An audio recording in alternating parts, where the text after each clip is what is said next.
Start streaming कर दी।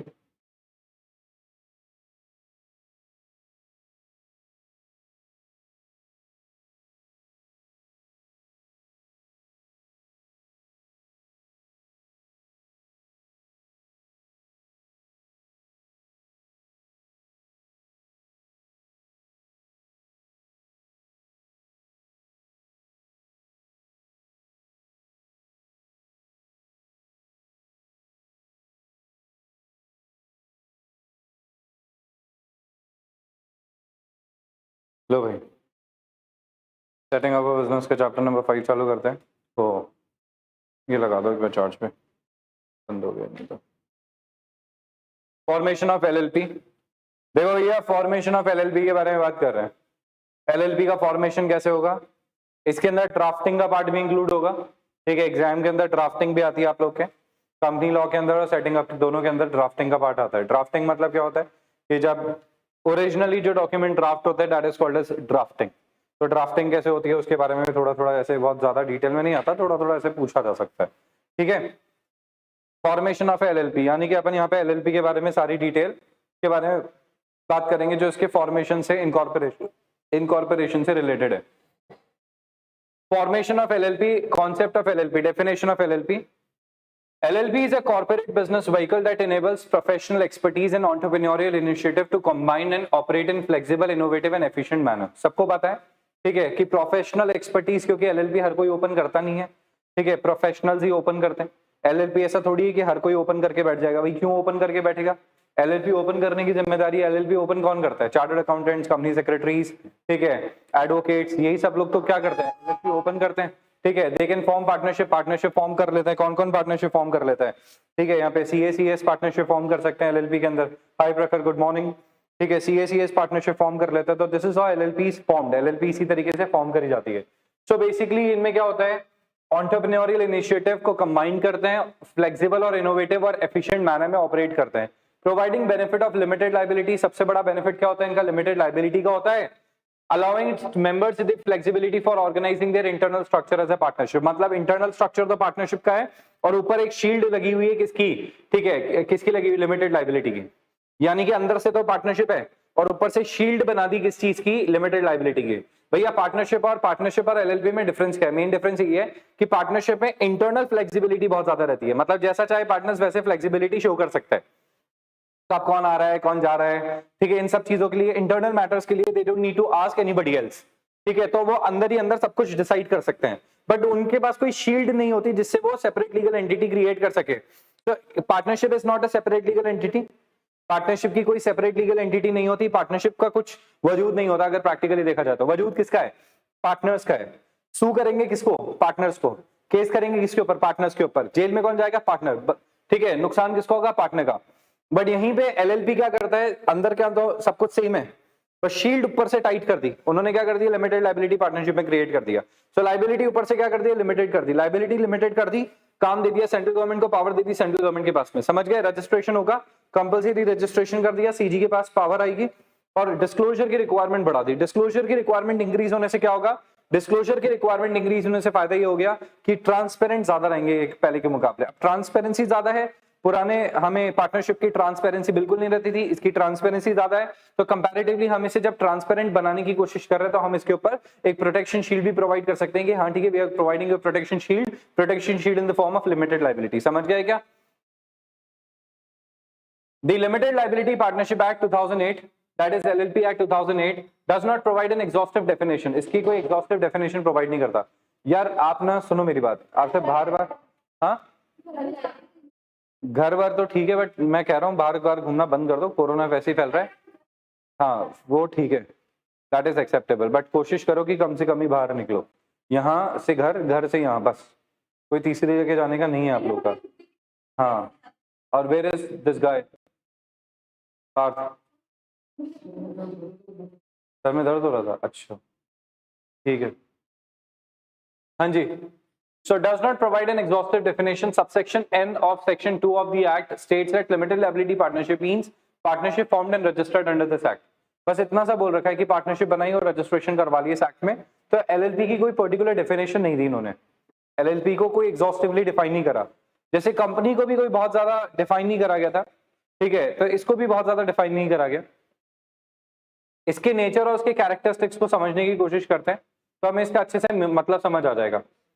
देखो सबसे पहले जो वर्ड यूज करा है, आज अगर आप नेचर और कैरेक्टरिस्टिक ऑफ अ कंपनी की बात करते हो, नेचर और कैरेक्टरिस्टिक ऑफ अ कंपनी की बात करते हो, ठीक है, अभी शुभम को आने दो, वो नोट्स भेज देगा, ठीक है। शुभम ये नोट्स भी ग्रुप में भेज दो, नया चैप्टर है ये वाला, एक ग्रुप में भेज दो इनके, ठीक है। हाँ जी, सो बेसिकली हम बात कर रहे हैं किसके बारे में, हम बात कर रहे हैं एलएलपी एक्ट के बारे में, nature and characteristics of LLP के बारे में बात कर रहे हैं। अब जब भी हम बात करते हैं nature and characteristics of LLP के बारे में, whenever we talking about nature and characteristics of LLP, अब भाई ये नेचर और कैरेक्टरिस्टिक्स है सिमिलर टू कंपनी है, क्या है, सिमिलर टू कंपनी है। अगर आप कंपनी के नेचर और कैरेक्टरिस्टिक्स को जानते हो तो आप इसके नेचर और कैरेक्टरिस्टिक्स को भी आपके लिए समझना बहुत ज्यादा आसान रहेगा, ठीक है। कंपनी का नेचर और कंपनी का कैरेक्टरिस्टिक क्या क्या बोलता है, company is like separate legal entity, perpetual succession, common seal, separate management, ठीक है। ऐसी ही कुछ बातें यहाँ पे देखते हैं अपन। Every LLP is a body corporate, ठीक है, फाइन, यही तो हम बोलना चाहते थे।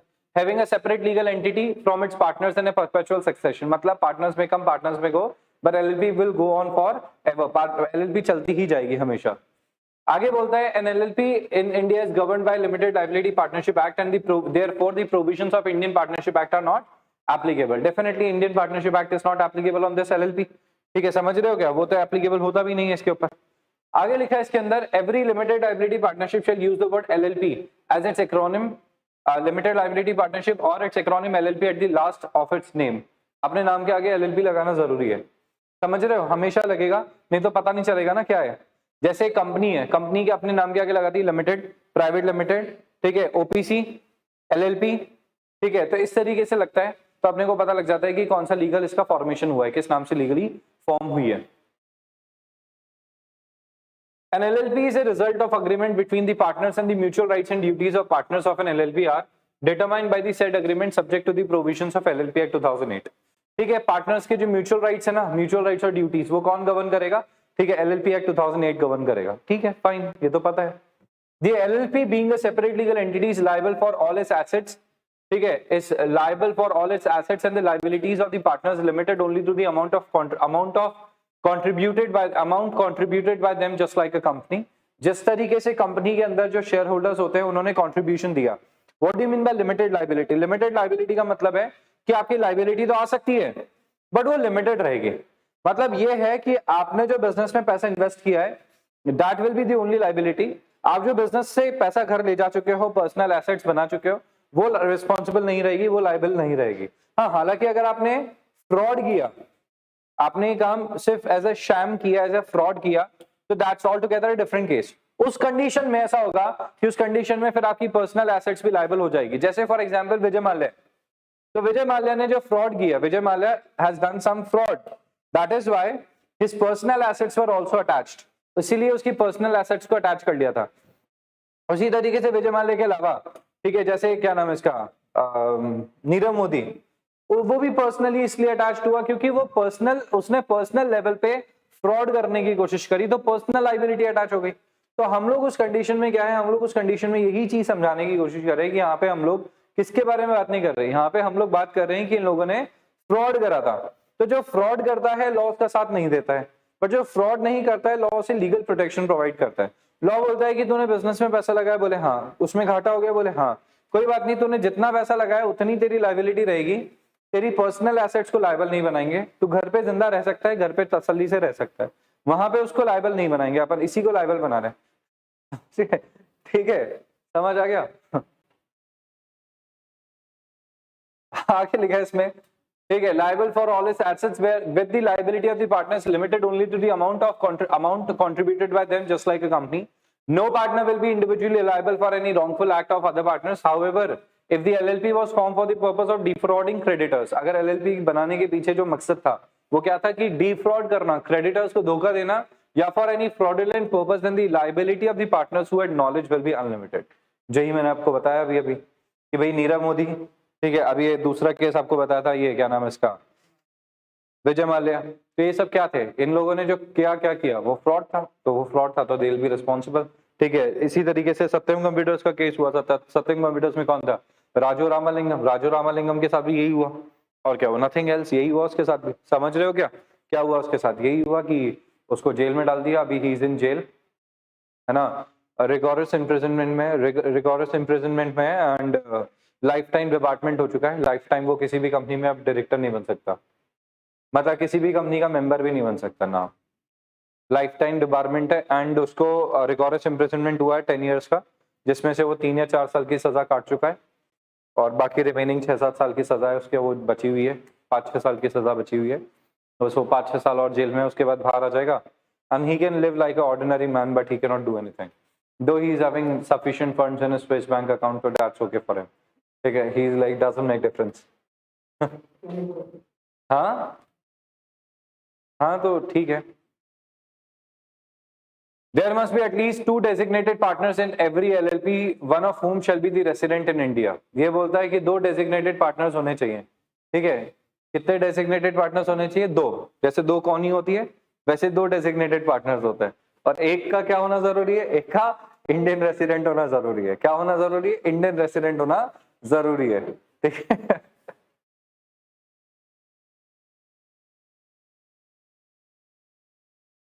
और जो इंडियन रेसिडेंट है वो झूलता झूलता आएगा।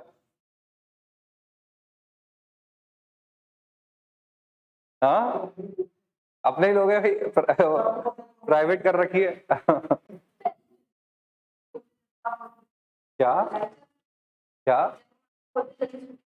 हाँ तब लाइव चलता है। अरे यार ऐसे क्या फालतू बातें करने लग जाते हो आप लोग।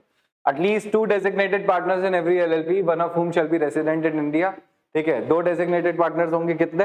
2 डेजिग्नेटेड पार्टनर्स होंगे, एक क्या होगा? इंडिया का रेसिडेंट होगा।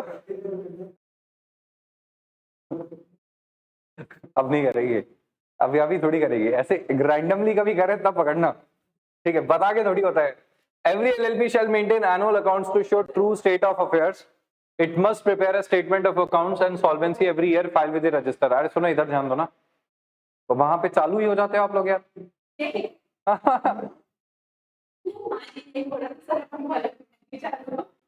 और वैसे ही just maintain social distancing, ठीक है। कल से आप लोग अलग ही बैठोगे, सब अलग अलग। मन नहीं लगेगा, मन लगाने बैठे यहाँ पे। हाँ कोरोना जहाँ पे ज्यादा मन लगता है ना लोगों का, वहीं ज्यादा लगाता है अपना मन भी, ठीक है। अच्छा भीड़ है यहाँ पे, लोगों का मन लग रहा है, चलो मैं भी यहीं लग जाता हूँ। Every LLP shall maintain annual accounts, अपने एनुअल अकाउंट्स मेंटेन करेगा, एनुअल स्टेटमेंट फाइल करेगा, और साथ में क्या करेगा? Statement of accounts and solvency हर साल फाइल करेगा रजिस्टर को। और स्टेटमेंट ऑफ अकाउंट्स ये हमारे अकाउंट्स है, तो मैंने आपको कहा ना ट्रांसपेरेंसी मेंटेन हो रही है। और दूसरा, ठीक है, स्टेटमेंट ऑफ सॉल्वेंसी कि मैं सॉल्वेंट हूँ, ठीक है, हर साल बताएगा कि मैं सॉल्वेंट हूँ, तो ऐसे कोई दिक्कत नहीं है। आगे लिखा है द सेंट्रल गवर्नमेंट में whenever it thinks fit investigate into the affairs of LLP by appointing a competent inspector। क्या कर सकती है central government? whenever it thinks fit investigate into the affairs of LLP by appointing a competent inspector। Competent inspector को appoint कर सकती है, ठीक है, इन्वेस्टिगेशन के लिए। कौन? Central government. क्योंकि मैंने आपको पहले ही कहा था यहाँ पे सारी की सारी पावर्स किसके हाथ में चली जाती है? सीजी के पास। अब सीजी के पास सारी की सारी पावर्स चली जाती है, तो सीजी किसको अपॉइंट कर सकती है? कॉम्पिटेंट अथॉरिटी को अपॉइंट कर सकती है। समझ आ गया क्या? बोलो भैया। A firm, private company or an unlisted public company have the option to convert itself into LLP as per the provisions of this act। एक पार्टनरशिप फर्म, एक प्राइवेट कंपनी, एक अनलिस्टेड पब्लिक कंपनी अपने आप को LLP में convert कर सकती है। हम उनको ऑप्शन देते हैं कि आप चाहो तो कर सकते हो। The registrar will issue a certificate to that effect. After issuance of a certificate of registration, all the property of the firm or the company, all assets, all rights, obligation relating to the company shall be vested in the LLP so formed, and the firm and the company shall stand dissolved। मतलब हमने क्या किया? Company को एक option दिया। Company मतलब unlisted company, ठीक है, उसके अलावा कौन है? उसके अलावा प्राइवेट कंपनी, उसके अलावा एक फर्म। हम तीनों को ऑप्शन देते हैं कि आप चाहो तो अपने आप को कन्वर्ट कर सकते हो। कन्वर्ट कर सकते हो किसके अंदर? If you want you can convert yourself into a LLP. आप अपने आप को एलएलपी में कन्वर्ट कर सकते हो। एलएलपी में इसलिए बोले इसमें कम कंप्लायंसेस होंगे, इजी रहेगा आप लोग के लिए काम, तो आप चाहो तो एलएलपी में कन्वर्ट कर सकते हो। वो मानते हैं तो ठीक है, एलएलपी में अगर अपने आप को कन्वर्ट करना चाहते हैं तो ठीक है, they will convert themselves into the LLP. If they don't want they will not convert themselves into the LLP. तो अगर वो चाहते हैं तो एलएलपी में कन्वर्ट कर लेंगे, और नहीं चाहते तो नहीं करेंगे। सो टोटली सारी की सारी चीजें उनके ऊपर डिपेंडेंट होती है। After issuance of certificate of registration, जो भी प्रॉपर्टी होगी, अगर उन्होंने कन्वर्ट कर लिया तो जो भी उनकी प्रॉपर्टी होगी, कंपनी की जितनी भी एसेट्स, राइट्स, ऑब्लिगेशन, जो कुछ भी होगा वो सब कुछ ट्रांसफर हो जाएगा किसके पास में? एलएलपी के पास में। और कंपनी और एलएलपी, कंपनी और पार्टनरशिप फर्म डिसॉल्व हो जाएगी, बंद हो जाएगी उसी दिन से, और कौन चालू हो जाएगी? LLP. The name of the firm और the company is then remove from the registrar of firms, registrar of firm से हटा देंगे, और रजिस्टर ऑफ कंपनीज ऐसा केस में भी, मतलब फर्म है, पार्टनरशिप फर्म है, तो रजिस्ट्रार ऑफ फर्म से रजिस्ट्रार ऑफ फर्म्स हटा देगा उसका नाम, और अगर कौन है वो कंपनी है तो रजिस्ट्रार ऑफ कंपनीज उसका नाम रिमूव कर देगा, बोले ये आपसे कंपनी नहीं है, कट कट, समझ गए? और किस में नाम आ जाएगा? एलएलपी के अंदर। एलएलपी के अंदर नाम कौन लिख देगा? Registrar of companies. आरओसी ही होती है इसमें अथॉरिटी, समझ रहे हो ना? क्या हुआ जो मैं बता रहा हूँ? आप टाइप कर रहे हो क्या? ओह नोट्स, नाइस। अच्छा तो आप इसमें देख रहे हो, इसमें नहीं देख रहे? अच्छा अच्छा, ठीक है,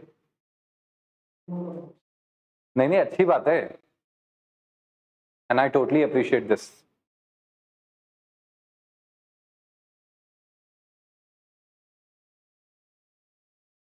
बस मैं तो ये बोलना चाहता हूँ आप लोग को, like the company and LLP can be wound up either voluntarily or by the tribunal, ठीक है, established under the Companies Act 2013।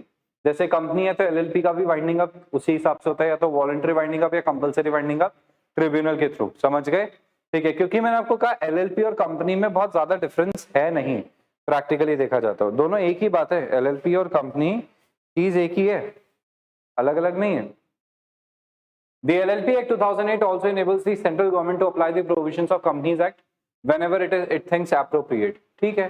तो also enable CG to apply provisions of Companies Act, ये provisions of Companies Act भी LLP के ऊपर apply कर सकती है कि Companies Act के 4 provisions है आज से तुम्हारे पर एप्लीकेबल, ठीक है, फाइन, कोई इशू नहीं है।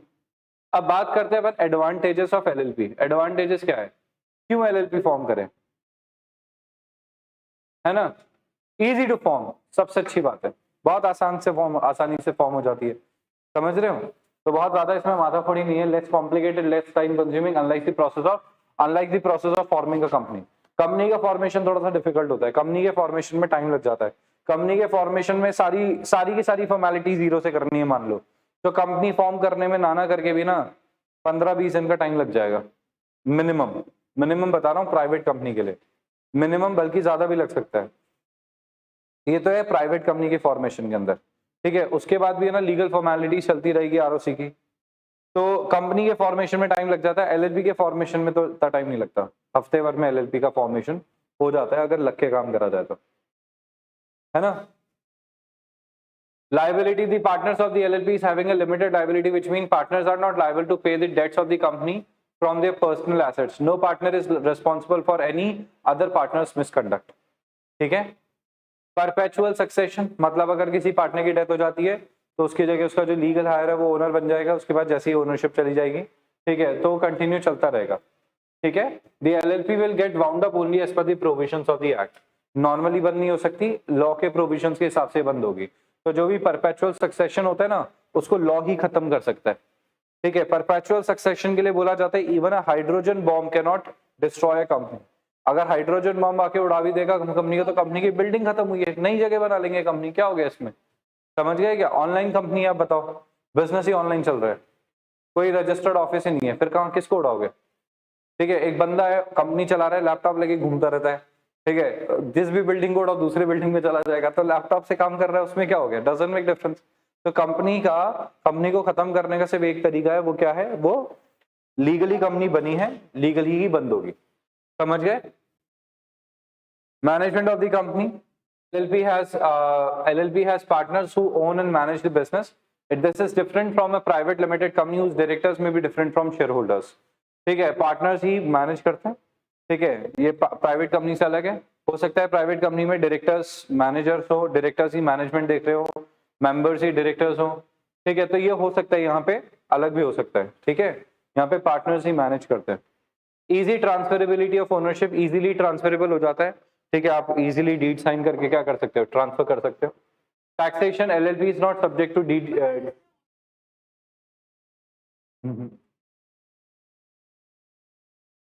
वो आपको इसमें जब भी यहाँ पे भी तब लेनी पड़ती है जब आप उसमें लिखोगे। हाँ, LLP is not subject to dividend distribution tax. Distributed profits are in the hands of partner is not taxable for income tax purpose. LLP is treated on par with partnership firm. ये बोलता है income tax के लिए partnership firm को LLP और partnership firm को बराबर माना जाता है, तो इसको डिविडेंड डिस्ट्रीब्यूशन टैक्स नहीं देना पड़ता। समझ गए क्या भाई? इनकम टैक्स के हिसाब से पार्टनरशिप और पार्टनरशिप फर्म और LLP दोनों बराबर है, सेम है। ठीक है, नो कंपलसरी ऑडिट रिक्वायर्ड, आपको कंपलसरी ऑडिट रिक्वायर्ड नहीं है। ठीक है, कंपनी की तो कंपलसरी ऑडिट है, याद रखना, कंपनीज की तो कंपलसरी ऑडिट होती है। Every business has to appoint an auditor for checking of internal management of the company and its accounts. However, in case of LLP, there is no mandatory audit required. Mandatory audit required नहीं है. The audit is required only in those cases where the turnover is exceeds 40 lakhs and where the contribution exceeds 25 lakhs. ठीक है, तो contribution अगर 25 लाख से ज्यादा है या फिर 40 लाख से ज्यादा का टर्नओवर है तो ही करना है, अदरवाइज नहीं करना ऑडिट। समझ गए क्या? बोलो। ठीक है, fewer compliances requirement. An LLP is much easier and cheaper to run than a private limited company. ठीक है, आसान है इसको चलाना। As there are just three compliances per year, सिर्फ 3 compliances हैं। Legal formalities, जैसे declaration of solvency फाइल करना है, accounts फाइल करना है, बस ये 2-3 formalities ही हैं, बाकी सारी formalities नहीं है। ठीक है, and has a lot of whereas a private, on the other hand, a private company has a lot of compliances to fulfill and has to compulsory conduct an audit of books of accounts. Compliances ज्यादा, audit करवाना है। Flexible agreement, the partners are free to draft the agreement as they please with regard to the rights and duties. Rights and duties अपने हिसाब से decide कर सकते हैं जैसे पार्टनरशिप के अंदर होता है। हाँ, easy to wind up, not only it is easy to start, it is easier to wind up as compared to a private limited company. Disadvantages क्या है? Restricted access to capital markets. LLP has small form of business and cannot get shares listed in any stock exchange. Shares की listing वगैरह नहीं हो सकती, ठीक है, through IPO. In this restriction, with this restriction, LLP may find it difficult to attract outside investors to buy the shares. Rights of partners. LLP can be structured in such a way that one partner has more rights than other. इस तरीके से बनाया जा सकता है। So it isn't a one vote per share system. So some lesser partners may feel compromised with higher shareholders choose to move the business in a direction that affects their interest. ये बोलता है कि जिनके पास, जैसे यार ये तो company में भी होता है, जिनके पास ज्यादा शेयर्स हैं तो 1 पर्सन 1 वोट तो हर जगह लगता नहीं है। ठीक है, कई बार ऐसा होता है कि वोट बाय पोल भी होता है, जो मैंने आपको समझाया था, जिसमें पेड अप शेयर कैपिटल के हिसाब से वोटिंग होती है ना, तो पेड अप शेयर कैपिटल के हिसाब से ये वोटिंग हो सकती है, तो ये तो चलो कोई बात नहीं है, तो ठीक है। बट अगर इसके अंदर तो होता ही नहीं है, इसके अंदर तो कई पार्टनर्स के पास ज्यादा राइट है, कईयों के पास कम राइट है, तो जिनके पास ज्यादा राइट है वो हो सकता है अपने हिसाब से कंपनी को मैनेज करें, अपने हिसाब से फर्म को मैनेज कर लेंगे। समझ गए क्या? बोलो भाई। Public disclosure of LLP information, and LLP must file its annual returns, financial statement, etc. to the registrar of LLPs annually, which become public document once filed with the registrar or of LLP, and may be inspected by general public, including competitors, by paying some fees to the registrar. समझ गए क्या?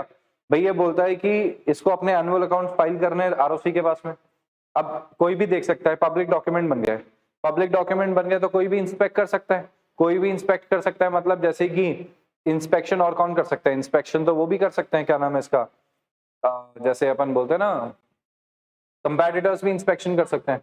अब competitors inspection कर सकते हैं तो यार सोचो, इमेजिन करो सिचुएशन क्या हो जाएगी, कोई भी आके डॉक्यूमेंट इंस्पेक्ट कर सकता है, कोई भी आके इसे इंस्पेक्ट कर सकता है। तो यही चीज बोलने की कोशिश कर रहा है, may be inspected by general public including competitors by paying some fees to the registrar. Information disclosure can make an entity competitively disadvantaged. बस एक ही डिसएडवांटेज है, कंपैटिटिवली आप डिसएडवांटेज्ड हो सकते हो। Competitors, especially those not required to disclose any document, can access that information and use to improve their own business. तो competitor क्या कर सकते हैं? ठीक है, information यूज करके अपने बिजनेस को improve कर सकते हैं। हालांकि यही चीज दूसरे competitors के ऊपर भी applicable है, बट नहीं, बट उसके अंदर दिक्कत ये होती है कि अगर आपने LLP फॉर्म कर लिया, सामने वाले ने अभी भी पार्टनरशिप फॉर्म रख रखी है, तो उसके लिए एडवांटेजेस है, आपके लिए डिसएडवांटेज हो गया। समझ गए? ठीक है, तो ऐसा भी तो हो सकता है ना, ये चीज भी तो हो सकती है। Limitations in formation of LLP. LLP cannot be formed by a single person.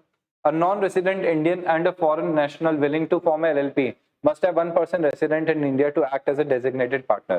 ये बोलता है अगर कोई NRI या कोई फॉरेन सिटीजन अगर बनाना चाहता है एलएलपी, तो इंडिया का एक तो उसका डेजिग्नेटेड पार्टनर होना चाहिए जो इंडियन होगा, रेसिडेंट होगा, ठीक है। Further FDI in LLP is allowed only through government route only, and that too in those sectors where 100% FDI is allowed under automatic route under the FDI policy. This limitation makes LLP an unattractive form of business. क्या होता है LLP ना LLP, उसके अंदर FDI नहीं आ सकता, सिर्फ और सिर्फ वहां पे FDI आ सकता है जहां पे 100% FDI अलाउड है। मतलब सरकार क्या करती है अंडर फेमा मतलब फॉरेन एक्सचेंज मैनेजमेंट एक्ट के हिसाब से सरकार ने दो रूट बना रखी है, एक होता है ऑटोमेटिक रूट, एक होता है ठीक है अप्रूवल रूट या गवर्नमेंट रूट जिसे अपन कहते हैं। अप्रूवल रूट में आपको जब फॉरेन कंपनी से कोई इन्वेस्टमेंट आता है इंडिया के अंदर तो आपको अप्रूवल चाहिए होती है। क्या चाहिए होती है? अप्रूवल चाहिए होती है क्या वो इन्वेस्टमेंट करे कि नहीं करे, ठीक है, कि वो इन्वेस्टमेंट करे कि नहीं करे। और ऑन दी अदर हैंड दूसरा क्या होता है? दूसरा होता है अपना ऑटोमेटिक रूट। ऑटोमेटिक रूट में आपको अप्रूवल की रिक्वायरमेंट नहीं होती, डायरेक्ट इन्वेस्टमेंट कर सकते हैं, बस इन्फॉर्म करना पड़ता है। क्या करना पड़ता है? इन्फॉर्म करना पड़ता है।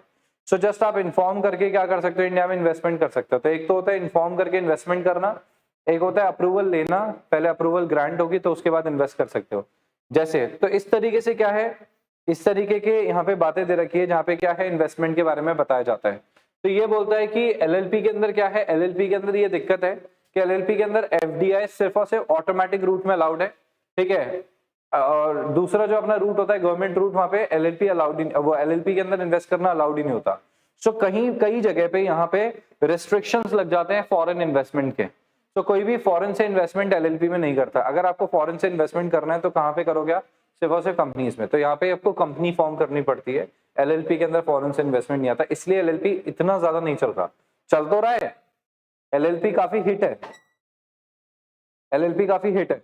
एलएलपी के आने का रीजन बताया था मैंने आपको, एलएलपी के आने का रीजन क्या था? नहीं, एलएलपी के आने के पीछे का लॉजिक और रीजन बताता हूँ।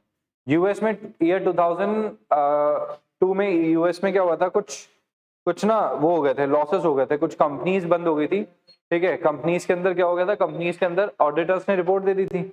अब ऑडिटर्स ने रिपोर्ट दे दी थी तो ऑडिटर्स की रिपोर्ट के बाद भी कंपनीज ने अपनी रिपोर्ट तो दे दी, ऑडिटर ने रिपोर्ट तो दे दी, कंपनीज के अंदर कुछ फ्रॉड हो गया, कुछ एरर्स हो गए, जिसकी वजह से यूएस में कुछ सारी कंपनीज बंद हो गई। तो इससे लोगों को नुकसान हो गया। तो लोगों को जो नुकसान हुआ उन्होंने क्या किया, सीधा ऑडिटर्स के ऊपर केस कर दिया।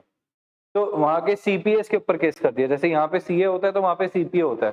तो अब ऐसा सीन हो गया कि यार सीपीए के ऊपर केस कर दिया तो सीपीए वाज लाइक, बोले लोग ऐसे हो गए कि यार सीपीए हम फॉर्म में क्यों करें भाई, आज ये सीपीए हम फॉर्म ही क्यों करें, तो क्या मतलब है सीपीए फॉर्म करने का जब आपको लॉसेस हो रहे हैं इस तरीके से। तो ठीक है, मतलब कोई आपके ऊपर पर्सनल केस कर रहा है, जेल में डालने की कोशिश कर रहा है, आप तो यहाँ तो दुनिया की भलाई कर रहे हो। तो किसी प्रोफेशन में ऐसा होता नहीं, उसकी क्या गलती थी। तो वो तो चलो बच गए, बट उसके बाद सरकार ने क्या किया, सरकार ने नया ये लॉ बना दिया, एलएलपी एक्ट बना दिया यूएस के अंदर। फिर इंडिया ने तो काफी लेट बाद, ठीक है, कुछ सालों बाद 2008 से अडॉप्ट किया था, वहां पे 2000 के अंदर ही चालू हो गया था, समझ गए। और उसके बाद फिर यहाँ के चार्टर्ड अकाउंटेंट्स, कंपनी सेक्रेटरीज ने भी क्या किया, एलएलपी ज्वाइन कर लिया। इससे क्या हुआ, उनकी जो लाइबिलिटी है वो लिमिटेड हो गई। सो कल को अगर आप आते हो मेरे एलएलपी के ऊपर केस नहीं कर सकते, फिर तो मैं सेफ रहूंगा, सेफ गार्डेड रहूंगा इस चीज से। आ गया समझ में?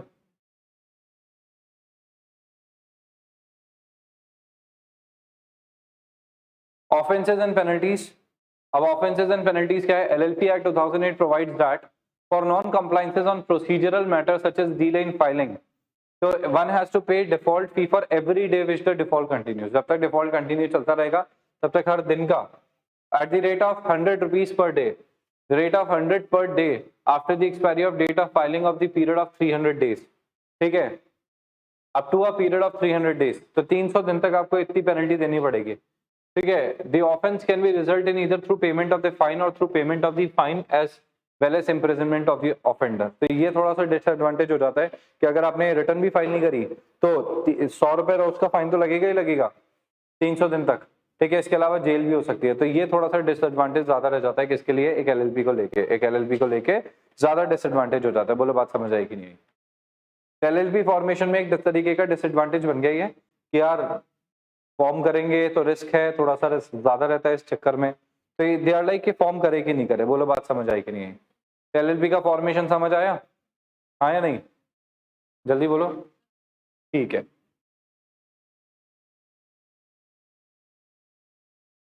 इसमें कुछ तो बता रहा था मैं आपको, भूल गया बताना।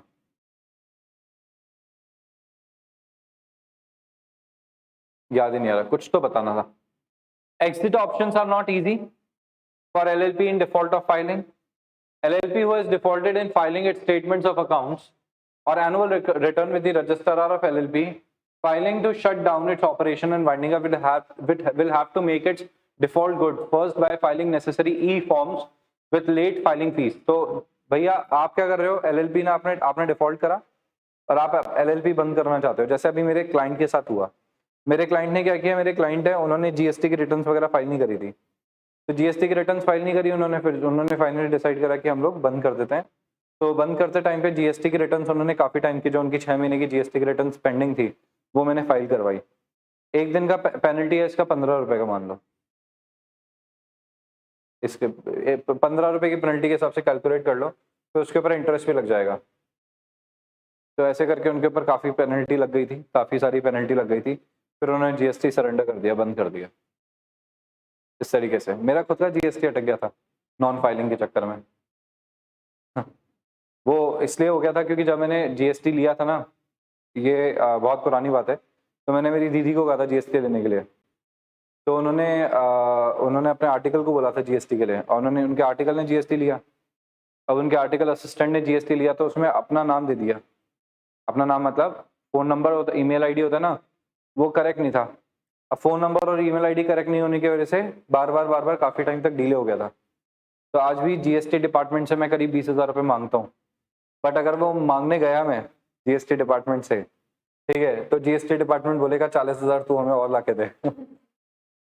और अगर मेरी फाइल उसमें चली गई तो फिर वो मेरे और बिजनेसेस को भी पकड़ेंगे। तो इसलिए मैंने क्या किया, इसलिए मैंने लास्ट ईयर से मेरी लीगैलिटी को चेंज कर लिया, मतलब बिजनेसेस की लीगैलिटी को चेंज कर लिया। इसलिए मैंने मम्मी के नाम पे ट्रांसफर कर दिया दक्षिणा को मम्मी के नाम पे ट्रांसफर करना चालू कर दिया, ठीक है। डोसा सेट को, कैफेज को मेरे नाम पे रख दिया, ठीक है। यहाँ पे दक्षिणा में मैं जॉब करता हूँ, ठीक है, जहाँ पे मेरे को सैलरी मिलती है 50,000 पर मंथ की, ठीक है। हाँ हाँ, और जो सैलरी मैं मेरे ही अकाउंट से डाल के दूसरे अकाउंट में डालता हूँ। मम्मी के सिग्नेचर भी मैं ही करता हूँ चेक पे। हाँ, तो पैसा मेरा, ठीक है, अकाउंट मेरा, सब कुछ मेरा, इसमें गलत क्या है भाई? सिग्नेचर कोई गलत नहीं है। ठीक है,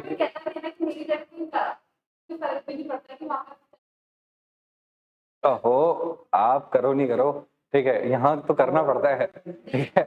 मम्मी के थोड़ी ऐसे थोड़ी होता है, ठीक है। कभी हाँ, तो ऐसे अर्जेंट फाइलिंग करनी है मेरे को, कोई मम्मी से थोड़ी पूछता रहूंगा, मम्मी के थोड़ी नंबर दे रखे हैं, जीएसटी वीएसटी सबके मेरे नंबर गए।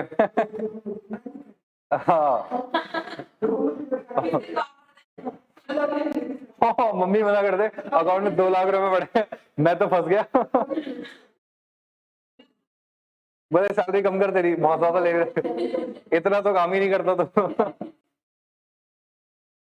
तो ऐसे करके क्या है, सैलरी की इनकम आ जाती है मेरी वहां से, और बाकी जो इनकम आती है वो डोसा सेट से आ जाती है, और बाकी सैलरी की इनकम दिखाता हूँ मैं यहाँ से वीएसआई से, ऐसे करके। अभी मैं वीएसआई नहीं जा रहा, वीएसआई अब इस महीने भी शायद ही जाइए, अब नेक्स्ट मंथ से होगा वीएसआई चालू। डेट क्या है? क्या? नहीं ऐसे तो कोई बात नहीं है, 4 तारीख है ना, 8-9 तारीख को चेक लेने जाना है यहाँ पे, 8-9 तारीख को चेक लेने जाना है। 15-16 तारीख तक तो पढ़ाया था, 15-16 तारीख तक तो पढ़ाया था वहाँ पे। 15 दिन का पेमेंट लेना है, तो 40-50 हज़ार रुपये लेने वीएसआई से, ठीक है। पार्टी तो क्या है, इस महीने की किस्त चली जाएगी। महीने की किस्त चली जाएगी यार। गाड़ी का लोन चला जाएगा।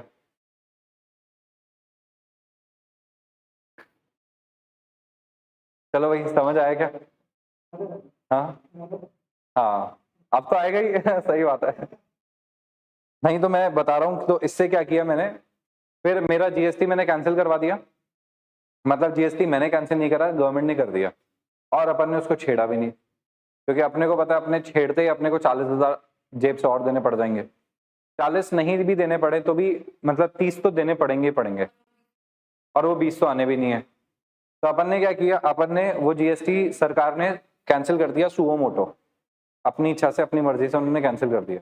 अपन ने कहा ठीक है, आपने कैंसिल कर दिया, अपन शांत हो गए, अपन ने नया जीएसटी अप्लाई कर दिया और अपन ने अपनी फर्म अलग कर दिया, मतलब और किसी और नाम से लेना पड़ेगा ना ऑब्वियसली। नया नाम है इसका dB food and catering service के नाम से, dB food and catering services के नाम से। मैंने गूगल करा डीबी फूड के नाम से, तो अमेरिका की बहुत बड़ी कंपनी चल रही है। मैंने आगे और लगा दिया dB foods and catering services, और इसके अंदर मेरे जितने भी अब कैफेज है ना, उन सबको एक में डाल दिया। तो अब इससे क्या है, कंफ्यूजन नहीं होगा। तो हेड कंपनी जो रहेगी ना, मतलब आने वाले टाइम में dB foods and catering services को एक कंपनी बना दूंगा मैं। मतलब मेरा जो प्लान है वो ये है कि अब इसको कंपनी फॉर्म करूंगा मैं आगे जाके। अभी it is a sole proprietorship, it is a proprietorship form, ठीक है। तो अभी ये प्रोप्राइटरशिप फॉर्म है और इसको अपन फ्यूचर में कन्वर्ट कर देंगे कंपनी के अंदर, ये कन्वर्ट हो जाएगी कंपनी के अंदर, ठीक है। तो ये तो हो गई कंपनी, ये तो बन जाएगी कंपनी, ठीक है। और जितने भी मेरे रेस्टोरेंट्स है वो इसी के अंडर आ जाएंगे। जैसे सारे के सारे ऐसे ही होते हैं रेस्टोरेंट्स वगैरह जो चलते हैं ना, जैसे सब इसी तरीके से चलते हैं, इसी लीगल फॉर्मेट में चलते हैं। इससे फायदा ये होगा कि मेरे जितने भी कैफेज हैं उन सबकी सेल एक ही हेड में आएगी, उन सबकी सेल एक ही हेड में आएगी। और कई जगह हमारे क्या सामान आता है जिसपे जीएसटी लग के आता है, तो जीएसटी लग के जो भी सामान आएगा ना, वो सब मैं उसी फर्म के नाम से करवाऊंगा। मतलब दक्षिणा के नाम से मैं कोई जीएसटी का कुछ लूंगा ही नहीं, ठीक है। जिसको भी बिल बनवाना है वो डीबी फूड एंड, ठीक है, food services and catering, dB foods and catering services के अंदर ही, ठीक है, वो बना के देगा मुझे जीएसटी का बिल। तो उससे क्या होगा, जब मैं जीएसटी कलेक्ट करूंगा, क्योंकि मैं जीएसटी तो सामने वाले क्लाइंट से लूंगा नहीं, तो जो ऑनलाइन जो सेल आती है ना, मैं उसमें बेसिक वही दिखाऊंगा। मैं जो ऑफलाइन की जो कैश वाली सेल्स आती है ना, वो बहुत ही कम दिखाऊंगा उसके अंदर, क्योंकि उसके ऊपर मुझे जीएसटी देना पड़ेगा ना सरकार को, ठीक है। तो सरकार को जीएसटी देना पड़ेगा, उसके चक्कर में मैंने कराया ऐसा। आया सिस्टम समझ में आपको मेरा पूरा?